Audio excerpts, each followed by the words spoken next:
मैं 25 साल की होने वाली थी, लेकिन मेरी शादी नहीं हो रही थी। जब भी रिश्ते वाले आते तो मेरा वज़न देखकर मुझे रिजेक्ट कर देते। एक दिन मेरे घर के बाहर एक साधु महाराज आए।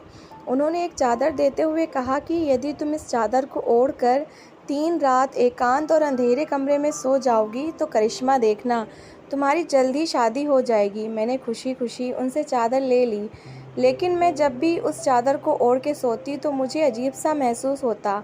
चादर ओढ़ने की तीसरी सुबह जब आँख खुली तो मेरी जान ही निकल गई, क्योंकि मैं मेहमानों के सामने जाने के लिए तैयार हो रही थी। जब मैंने महसूस किया कि कोई मुझे घूर रहा है, मैंने जल्दी से इधर-उधर देखा तो मुझे कोई भी नज़र नहीं दिखा।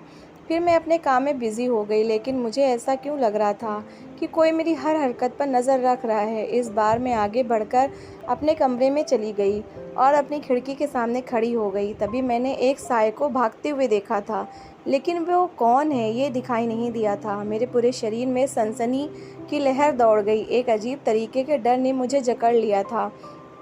आखिर चुपके से मुझे कौन देख रहा था? मैं अभी ये सब सोच रही थी कि कांता काम वाली मुझे बुलाने आ गई। मैं कांता से पूछने वाली थी, क्या तुमने किसी को मेरी खिड़की के सामने खड़े देखा था? फिर मैंने सोचा इससे बाद में पूछ लूँगी। मैं चाय की ट्रे लेकर लिविंग रूम में दाखिल हुई तो सामने बैठी एक समझदार महिला ने कहा, आप चाय वगैरह की झंझट छोड़ दीजिए, पहले हमें लड़की से मिलवाएं। आज फिर मेरे लिए रिश्ता आया था। तो हम माँ बेटी सुबह से काम में लगे हुए थे। कांता और उसके बेटे ने घर की सफाई कर दी थी। चाय आदि के लिए सामान हम माँ बेटी ने मिलकर तैयार किया था। अब जब मैं चाय लेकर लिविंग रूम में दाखिल हो चुकी थी तो उस औरत के सवाल ने मुझे परेशान कर दिया। मेरी माँ ने भी डरते हुए मेरी ओर देखा और कहा, ये है हेमा, मेरी बच्ची। उस औरत की आंखें फैल चुकी थी। वो बोली, हमने तो सुना था कि आपकी बेटी 25 साल की है, लेकिन ये तो किसी भी नज़रिए से इतनी कम उम्र की नहीं लग रही। मेरा दिल 100 टुकड़ों में बट गया था। मैं चाय की ट्रे पटक कर बाहर निकल गई। मेरी माँ ने कहा, उम्र तो 25 साल की है, लेकिन थोड़ा मोटापा है इस वजह से। उस औरत ने कहा, अरे बहन, आजकल बहुत सारी आधुनिक मशीनें आ गई हैं। अपने बेटी को थोड़ा कसरत करने के लिए कहें, डाइटिंग करवाएं। इस मोटापे के साथ कोई भी इसे अपनी बहू बनाने को तैयार नहीं होगा। मैं उस औरत का जवाब समझ गई थी, इसलिए मैं सब कुछ छोड़कर छत पर आकर बैठ गई। मेरी आंखों से आंसू बहने लगे थे। रिजेक्शन एक बहुत बड़ी पीड़ा है। ये व्यक्ति को अंदर से ख़त्म कर देती है। कैसा लगता है जब कोई व्यक्ति आपको नापसंद कर जाए, वो आपको ठुकरा कर चला जाए। पहले पहले तो हमें लगता कि हमें ठुकराने वाले का दिमाग ही ख़राब है। लड़की के ख़ास गुणों को नहीं देखते, बस बाहरी चीज़ें देखते हैं। लेकिन फिर जब ये अपमान बढ़ता जाता है तो दिल और दिमाग में दरारें पड़ने लगती हैं। धीरे धीरे हमारा दिल हर चीज़ से अलग हो जाता है। हमें अपने अस्तित्व से घृणा होने लगती है। आईना भी बुरा लगता है। मेरे मोटापे की वजह से हर रिश्ता मुझे रिजेक्ट करके चला जाता था। मैं अपने रिजेक्शन पर शोक मना रही थी जब एक बार फिर से लगा कि मुझे कोई छुप कर देख रहा है। मैं जल्दी से उठकर खड़ी हो गई। मैंने अपने चारों तरफ नज़र दौड़ाई।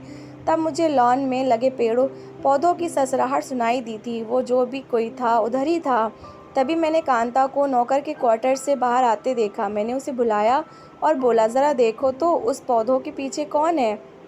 उसने सभी पौधों पर नज़र दौड़ाई, लेकिन उसे कोई भी नज़र नहीं आया था। ऐसा पहली बार नहीं हो रहा था। अक्सर मुझे लगता था कोई मुझे घूर रहा है, लेकिन फिर मैं उसे नज़रअंदाज कर देती थी। लेकिन अब ये सब कुछ ज़्यादा हो रहा था। मैं धीरे धीरे मानसिक रोगी होती जा रही थी। एक तरफ साया और दूसरी तरफ ये मोटापे का दर्द। मैं शुरू से इतनी मोटी नहीं थी, बल्कि मैं तो एक दुबली पतली सी लड़की थी, जैसे 15-16 साल की उम्र की लड़कियां आम तौर पर होती हैं। लेकिन मेरे घर वालों को मुझे मोटा बनाने की पड़ी थी। मेरी माँ मेरे दुबले पतलेपन से परेशान रहती थी, जबकि मुझे इन बातों से कोई फ़र्क नहीं पड़ता था। मैं खुद को किसी भी तरह की हीन भावना में नहीं डालती थी। फिर जैसे जैसे मेरी उम्र बढ़ती गई, मेरा जिस्म भी भरने लगा था। खूबसूरत तो मैं शुरू से थी। गाल भर गए थे तो हुस्न में 4 चांद लग गए थे। हर तरफ मेरे और मेरी खूबसूरती के चर्चे थे। हर कोई मेरा जैसा बनना चाहता था। मेरी माँ मेरी नज़र उतारते नहीं थकती थी, लेकिन फिर भी ना जाने किसकी बुरी नज़र लगी, मैं बीमार रहने लगी। शरीर में हर समय दर्द रहता था। एक दिन कॉलेज में चकराकर गिर गई थी। मुझे तुरंत अस्पताल ले जाया गया। डॉक्टर ने यही कहा था, अभी मुझ में ताकत की कमी है, इसलिए उसने मुझे ताकत वाला इंजेक्शन लगाने को कहा। ना जाने किस तरह की ताकत वाला इंजेक्शन था। पूरे 1 हफ्ते से मुझे लग रहे थे। मेरा सारा जिस्म फूल गया। डॉक्टर ने कहा कि ये सब इंजेक्शन के समय हुआ है, कुछ ही दिनों में सूजन कम हो जाएगी। लेकिन सूजन कम होने के बजाय बढ़ने लगी थी। इस तरह इंजेक्शन के गलत रिएक्शन की वजह से मेरा शरीर फूल गया था। मेरा चेहरा बहुत बड़ा हो गया था। मेरा वज़न इस तरह से बढ़ गया था कि मैं एक कम उम्र की लड़की लगने के बजाय एक ज़्यादा उम्र की औरत की तरह दिखने लगी थी। अब मेरे घर वालों को मेरी चिंता सता रही थी। मुझे भी मोटापे से नफ़रत थी। मैं सारा सारा दिन रोती रहती थी। मेरी माँ मुझे दिलासा देती थी, लेकिन मैं हर समय उदास रहने लगी थी। कॉलेज जाती तो लड़कियाँ मेरा मजाक उड़ाती थीं और मुझे आंटी आंटी कहकर तंग करती थी। मैंने कॉलेज छोड़ने का इरादा कर लिया था, लेकिन मेरे पिताजी बहुत नाराज़ हो गए थे। उन्होंने मुझे इस तरह की बेवकूफ़ी करने से मना किया था। खैर, जैसे तैसे मैंने कॉलेज ख़त्म किया और घर पर बैठकर एक अच्छे से रिश्ते का इंतज़ार करने लगी। लेकिन यहाँ भी मेरा मोटापा मेरे रास्ते में दीवार बन गया। जो भी रिश्ता आता वो मेरे मोटापे की वजह से मुझे रिजेक्ट कर देता और मेरी छोटी बहनों में से किसी को पसंद कर जाता। लेकिन पिताजी की भी ज़िद थी। वो चाहते थे कि सबसे पहले मेरी शादी हो। इधर हमारे ख़ानदान में मुझसे छोटी सभी लड़कियों की शादी हो चुकी थी, जबकि मैं अभी भी अपने माता पिता के कंधों पर धरती का बोझ बनकर बैठी थी। लेकिन मैं कर भी क्या सकती थी। मेरे हाथ में रोने के सिवा कुछ भी नहीं था। शाम हो चुकी थी। सभी पंछी अपने घोंसलों में लौट चुके थे। मैं लॉन में आकर चहलकदमी करने लगी थी। तभी हमारे गेट पर दस्तक हुई और एक आवाज़ आई, कोई है जो भगवान के नाम पर मेरी मदद करे, उसके दिल की हर इच्छा पूरी हो जाएगी। मुझे साधु बाबा की आवाज़ सुनाई दी। मैं तेज़ी से गेट की ओर बढ़ी थी। सामने एक साधु बैठे थे जिन्होंने सिर पर पाँव तक कंबल ओढ़ रखा था। मैं बोली, बाबा तुम्हें क्या चाहिए? वो अपनी भारी भरकम आवाज़ में बोले, जो मुझे चाहिए वो इंसान नहीं दे सकता, लेकिन तुझे जो चाहिए वो मैं तुम्हारे माथे पर लिखा हुआ देख पढ़ सकता हूँ। मुझे बहुत बड़ा आश्चर्य हुआ। मैंने चुनौती दी और कहा, तो फिर बताओ मुझे क्या चाहिए? उस साधु बाबा ने अपने बगल में पड़ी चादर उठाकर मुझे देते हुए बोला, इस चादर को एक तन्हा और अंधेरे कमरे में सिर्फ 3 रातों के लिए ओढ़कर सो जाओगी तो करिश्मा देखना, तुम्हारी शादी जल्दी हो जाएगी। जब मैंने शादी की बात सुनी तो मैं चौंक गई। बेशक वो साधु बाबा कोई आम इंसान नहीं थे। उन्होंने मेरी परेशानी का एकदम सटीक कारण बताया था। मैंने झट से कांपते हाथों के साथ उस चादर को पकड़ लिया। तभी मेरी माँ ने दरवाज़ा खोला। वो मुझे देखकर चौंक गईं। वो बोली, तुम यहाँ खड़े होकर क्या कर रही हो? मैंने माँ से कहा, माँ, बाबा जी ने मुझे एक चादर दी है। माँ जल्दी से गेट के पास आ गईं और अपना सिर बाहर निकाल कर देखा तो महाराज उधर ही बैठे थे। उस साधु बाबा ने मुझे जाने का इशारा किया और कहा कि ये चादर ले जाकर अपने कमरे में रख दो, पीछे मुड़कर मत देखना। मैंने अपने दोनों हाथों से उस चादर को पकड़ लिया और मैं अपने कमरे में दाखिल हो गई। थोड़ी देर बाद मेरी माँ मेरे कमरे में आ गई। वो बहुत खुश लग रही थी। वो बोली, हेमा, साधु बाबा ने मुझे बताया है कि आज से ठीक 3 दिन के बाद जो भी पहला रिश्ता तुम्हारे लिए आएगा उसको स्वीकार करते ही आपके घर में खुशहाली और बरकत आ जाएगी। लेकिन इस रिश्ते को नकार दिया तो हमसे सब कुछ छीन लिया जाएगा, हम सड़क पर आ जाएंगे। बेटा, मैं परेशान हो गई थी, लेकिन माँ ने मुझे हौसला दिया और ख़ास ताकीद की कि बेटा, रात के समय इस चादर को ज़रूर ओढ़ लेना। माँ के जाने के बाद मैंने उस कंबल को खोल के देखा। काले रंग का एक गर्म काला कंबल था। जब रात हुई तो मैंने अपने कमरे की सारी बत्तियां बंद कर दी। मेरे कमरे में इतना अंधेरा हो गया था कि हाथ को हाथ तक नहीं लग सकता था। मुझे डर भी लग रहा था, लेकिन शादी की सोच कर मैंने उस चादर को ओढ़ने की हिम्मत जुटाई थी। मैंने जैसे ही वो चादर ओढ़ ली, मुझे अजीब सी चुभन महसूस होने लगी थी। जी चाहता था कि मैं अभी चादर को उतार कर फेंक दूं, लेकिन मैंने ऐसा हरगिज़ नहीं किया। मानो जैसी सारी रात कांटों पर सोते हुए गुजरी थी। सुबह माँ ने मुझसे पूछा, तुमने चादर ओढ़ी थी या नहीं? मैंने हाँ में सिर हिला दिया। मैं बहुत थकी हुई थी, फिर रात भर ठीक से नींद भी नहीं आई थी। मेरी छोटी बहन ने कहा, दीदी आप जाके आराम कर लो, मैं माँ की मदद करती हूँ। मैंने उसे धन्यवाद दिया और कमरे में आकर लेट गई। साधु बाबा की बातें मेरे कानों में बार बार गूंज रही थीं। अपनी शादी के बारे में सोच कर ही मुस्कुरा रही थी। मुझे इस बात की सबसे ज़्यादा खुशी थी कि कम से कम लोगों के तानों से मेरी जान तो छूट जाएगी ना। अगली रात मैंने फिर से हर तरफ अंधेरा कर लिया और उस चादर को ओढ़ लिया। वो चादर बहुत अजीब सी थी, चुभती हुई सी, बेसुकून करने वाली। मैं दूसरी रात भी हिम्मत करके उस चादर को ओढ़कर सो गई। जब सुबह हुई तो मैं नाश्ते के लिए किचन में दाखिल हुई। मेरी माँ ने मेरे माथे को चूमा था और मुझे गले लगाया था। माँ ने कहा, अब तुम हमारे घर में कुछ ही दिनों की मेहमान हो, तुम घर के किसी काम को हाथ नहीं लगाओगी। मैं मुस्कुरा दी थी। आज का दिन मेरे जीवन का सबसे यादगार दिन था। मेरी बहनें मेरा मजाक करती रहीं और चिढ़ा रही थीं। माँ ने पिताजी को भी साधु बाबा के बारे में बताया था। दूसरा दिन तो चुटकियों में कट गया। तीसरी रात को मैंने फिर से कमरे में अंधेरा करके उस चादर को ओढ़ लिया था। आज की रात चादर ना तो चुभ रही थी और ना ही परेशान कर रही थी। आने वाले कल के बारे में सोचकर मुझे अजीब सी खुशी महसूस हो रही थी। आने वाले दिनों के बारे में सोचने का एहसास ही नया था, लेकिन मुझे क्या पता था कि मुझ जैसे बदनसीब लोगों को कोई खुशी रास नहीं आती। अगर मुझे इस बात का ज़रा भी पता होता कि मेरे साथ क्या होने वाला है तो मैं अपने आप को कहीं छिपा लेती। खैर, मैंने सुबह नहा धोकर नए कपड़े पहन लिए, बाल बनाए, हल्का फुल्का सा मेकअप किया था। मैं जानती थी कि मेरा किसी भी पल रिश्ता आ सकता है, इसलिए मुझे तैयार ही रहना चाहिए था। जब मैं तैयार होकर कमरे से बाहर निकली तो पिताजी ने मुझे गले लगा लिया और मुझे बहुत प्यार किया था। मेरी बहनें भी बड़ी खुश थीं। वो आपस में ये तय कर रही थीं कि हेमा दीदी को अपनी शादी में किस रंग का लहंगा पहनना चाहिए। फिर हम सब नाश्ते की टेबल पर बैठ चुके थे। मेरे कान बाहर उस गेट की तरफ लगे थे जहाँ से मेरा रिश्ता आने वाला था। तभी फिर एक अजीब सी बात हो गई थी। हम सब के सामने नाश्ता रख कर कांता ज़मीन पर बैठ गई। पिताजी परेशान हो गए और वो बोले, क्या बात है कांता, बहुत चिंतित लग रही हो, तुम्हारी तबीयत तो ठीक है ना? कांता ने आंखों में आंसू भर कर कहा, साहब जी, छोटा मुंह बड़ी बात है, पर मैं क्या करूं?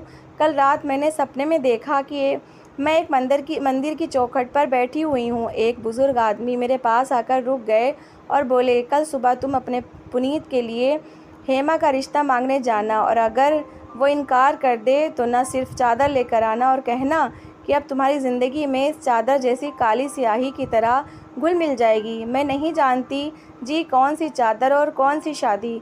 मैं सिर्फ इतना जानती हूँ कि मैं आपके सामने अपना दामन फैलाकर बैठ गई हूँ।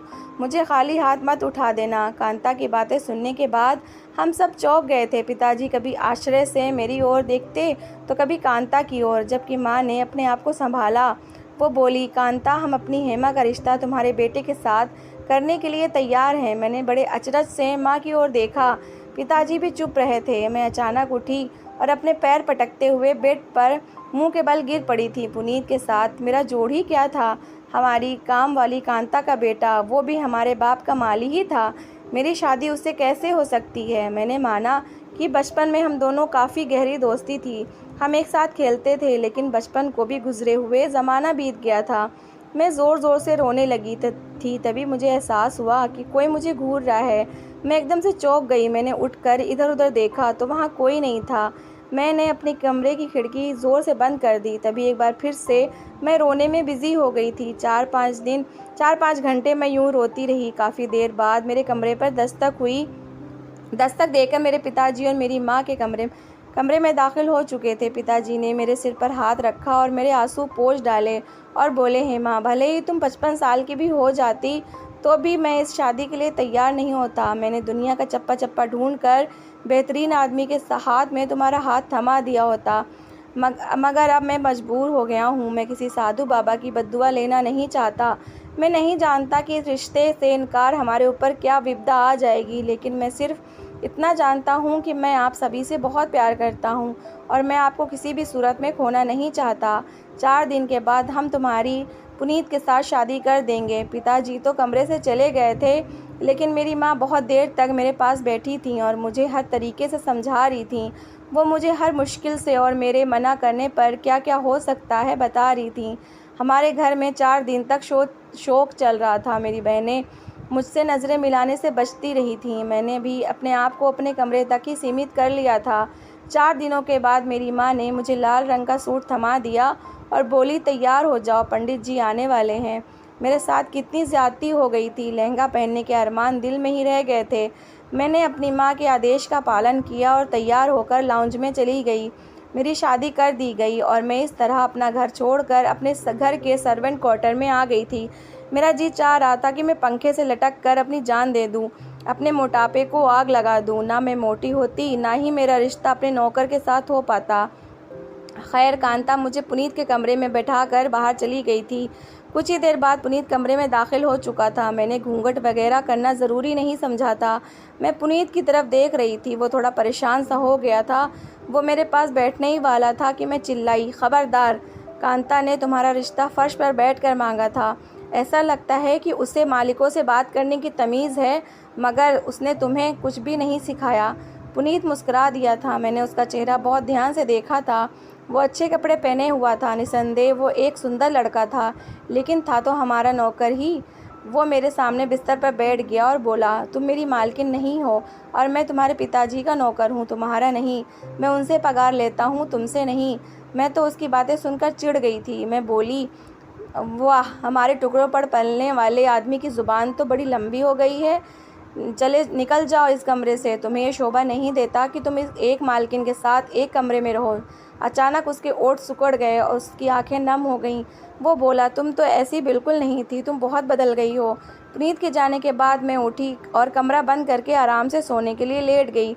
जब सुबह हुई तो मैं उठी और सीधा अपने घर चली गई। पिताजी मुझे देखकर हैरान रह गए। मैं बोली, पिताजी, हमने साधु बाबा की बात मान ली है, मैंने पुनीत से शादी कर ली है। अब हम पर कोई संकट नहीं आएगा, लेकिन हाँ, अब मैं इधर ही रहूँगी। पिताजी बोले, मुझे तुम्हारा हर फैसला मंजूर है बेटा। लेकिन माँ बहुत चिंतित लग रही थी। अभी भी साधु बाबा की बात याद करके थर-थर काँप रही थी। माँ ने मुझे हर तरह से समझाने की कोशिश की कि मैं इतना बड़ा फैसला ना करूं, लेकिन मैंने अपने कान बंद कर दिए थे। मेरी शादी को 2 महीने बीत चुके थे। इन 2 महीनों में मेरी माँ ने मुझे पुनीत के घर जाने के लिए 1000 नसीहतें दे दी थीं। कहीं ऐसा ना हो कि हम तबाह हो और बर्बाद हो जाएं। लेकिन मैं चुपचाप ही रहती थी। मैं अक्सर अपने कमरे की खिड़की पर खड़ी होकर पुनीत को लॉन में काम करते हुए देखती रहती थी। वो कभी घास काट रहा होता तो कभी पौधों को पानी दे रहा होता। जब मेरा दिल उस पर गुस्सा उतारने को चाहता तो मैं लॉन में जाती और कहती, नौकर तो नौकर ही रहता है, चाहे मालकिन से ज़बरदस्ती शादी भी कर ले। वो बस मुस्कुराया करता था और कहता था, मेहनत करने में कोई शर्म नहीं होती है। पुनीत का हर एक अंदाज़ मेरे दिल से जुड़ा होता था। काश वो हमारा नौकर ना होता, बल्कि किसी खाते पीते घर का लड़का होता, तो मेरे चचेरे भाई बहन और मेरे दोस्त उसे देखकर ही जल जाते। यूं ही करते करते 7 महीने हो चुके थे। एक दिन जब कांता मेरे पिताजी के पास आई, उस समय मैं किचन में थी। पिताजी लाउंज में बैठे हुए थे। कांता बोली, मालिक, हम आपका घर छोड़कर यहाँ से जाना चाहते हैं। शादी के बाद पुनीत को हेमा से प्यार हो गया है। वो उसके प्यार में पागल हो गया है। मैं अपने जवान बेटे को इस तरह पीड़ित नहीं देख सकती। साहब, उसे इतना बुखार है कि क्या बताऊँ। मैं कांता की बातें सुनकर दंग रह गई थी। कोई मुझसे इतना प्यार कैसे कर सकता है? मैं तो मांस का पहाड़ हूँ। फिर पुनीत मेरी मोहब्बत में कैसे डूब गया? कांता की बातें मेरे कानों में गूंज रही थी। जब रात हुई तो मैं सोने के लिए बिस्तर पर लेट गई, लेकिन आज मेरी नींद मेरी आंखों से कोसों दूर थी। एक अजीब तरह की बेचैनी मेरे पूरे शरीर में दौड़ रही थी। मैं एकदम से अपने बिस्तर से उठी और सबसे नज़र बचाकर सर्वेंट क्वार्टर की तरफ चल दी। कांता के क्वार्टर का दरवाज़ा खुल गया। मैं दबे कदमों के साथ आगे बढ़ रही थी। मैं वहाँ सिर्फ पुनीत को देखने गई थी। मैं देखना चाहती थी कि जो कांता ने कहा था उसमें कितनी सच्चाई है। मैं आगे बढ़ती गई। पुनीत की मधुर आवाज़ मेरे कानों में पड़ी तो मैं रुक गई। वो कांता से बोल रहा था, माँ, मैं तो सोचता था कि मेहनत मजदूरी करके अपना कमाने और खाने में कोई शर्म नहीं है, लेकिन ये अमीर लोग अपने कर्मचारियों को अपने पैर की जूती ही समझते हैं। माँ, तुमने मुझे कितना समझाया था कि इतने ऊंचे ऊंचे सपने मत देख, हेमा तुमको कभी नहीं मिल सकती, लेकिन मैं भी क्या करता। माँ, वो मेरे बचपन का प्यार थी। मैं उसके प्यार को पाने के बारे में सोचता भी था, लेकिन आपने कहा था कि हेमा की माँ उसका रिश्ता नहीं होने देगी। इनकी बात सुनने के बाद मुझे आश्चर्य हुआ। फिर कांता ने कहा, हाँ पुनीत, मैंने सच्ची तो कहा था। तुम नहीं जानते, हेमा 2 महीने की थी जब उसकी माँ गुजर गई थी। फिर मैंने ही तो उसकी देखभाल की थी। मैं तुम दोनों को बहुत चाहती थी। तुम्हें और हेमा को एक ही बर्तन में खाना खिलाती थी, तुम्हारे पालने में उसे सुला देती थी। फिर बड़े साहब ने दूसरी शादी कर ली थी। ये नई मैम साहब गरीब और लालची थी। इसका बस नहीं चलता था कि कैसे सब कुछ अपने काबू में करे। ये हेमा के साथ भी अच्छा सलूक नहीं करती थी। फिर इसके खुद के बच्चे हुए। इसकी बेटियां ठीक ठाक रंग रूप की थीं, जबकि हेमा तो 14वीं का चांद थी। बड़ा बेटा, मेम साहब ने जानबूझकर उसकी सुंदरता को ख़राब करने के लिए हेमा को मोटापे के इंजेक्शन दिए ताकि इसकी शादी ना हो। ना तो शादी होगी और ना ही जायदाद का एक हिस्सा उसे देना पड़ेगा। कांता की बातें सुनकर मैं चकरा गई थी। मैं अपने पैरों पर खड़ी नहीं हो पा रही थी। मैं उधर ही ज़मीन पर बैठ गई थी। पुनीत बोला, माँ, मैं पौधों के पीछे छुप छुप कर हेमा को देखा करता था। वो हर समय रोती रहती थी। मुझे उसके आंसू बर्दाश्त नहीं होते थे, इसलिए मैंने साधु बाबा वाला ढोंग रचाया था। मैं अपने दोस्त के पिताजी को लेकर आया था। उन्होंने साधु बाबा बनने का नाटक किया था। हमारी इस चाल से हेमा मेरी तो हो गई, पर उसने मुझे नहीं अपनाया। अब हम कल सुबह हमेशा हमेशा के लिए ये घर छोड़कर चले जाएंगे। माँ, मैं इन लोगों की बातें सुनकर रोती रह गई। मैं बड़ी मुश्किल से अपने कमरे तक पहुंची थी। रात के 12:30 बज रहे थे। मैं बुरी तरह से रो रही थी। मैंने पिताजी का नंबर मिलाया और अपने कमरे में आने के लिए कहा। पिताजी दौड़े चले आए थे। वो मेरी आवाज़ सुनकर काफ़ी परेशान हो गए थे। मैं उनके सीने से लग कर रो रही थी। फिर मैंने पिताजी को सारी कहानी सुना दी। पिताजी ने मुझे भरोसा दिलाया कि वे सब कुछ ठीक खुद ही संभाल लेंगे। सुबह हुई तो पिताजी ने माँ को बताया कि हेमा अपने घर जाना चाहती है। माँ बहुत खुश हुई थी। पिताजी ने पुनीत और कांता को घर बुलाया था। पिताजी ने पुनीत से कहा, पुनीत बेटा, तुम्हें पता है कि मेरा कोई बेटा नहीं है। दामाद भी बेटे की तरह ही होते हैं। मैं तुमसे विनती करता हूँ कि तुम मेरे ऑफिस को संभाल लो। पुनीत हैरान था, जबकि मेरे माँ के चेहरे का तो रंग ही उड़ गया था। पिताजी ने ऑफिस के सारे कागजात पुनीत को ज़बरदस्ती सौंप दिए थे। पिताजी की ज़बरदस्त प्लानिंग से माँ को एक ज़ोरदार थप्पड़ लगा था। जिस जायदाद के लिए माँ ने मुझे जीवन भर घर में बिठा रखने की योजना बनाई थी, पिताजी ने वही जायदाद मेरे पति को सौंप दी थी। अत्याचार का अंजाम बहुत बुरा होता है, वो माँ को मिल गया था। तो दोस्तों, कैसी लगी आपको मेरी कहानी? अगर कहानी अच्छी लगी है तो प्लीज़ कमेंट में ज़रूर बताइएगा और कहानी को लाइक और सब्सक्राइब करिएगा। Thanks for watching.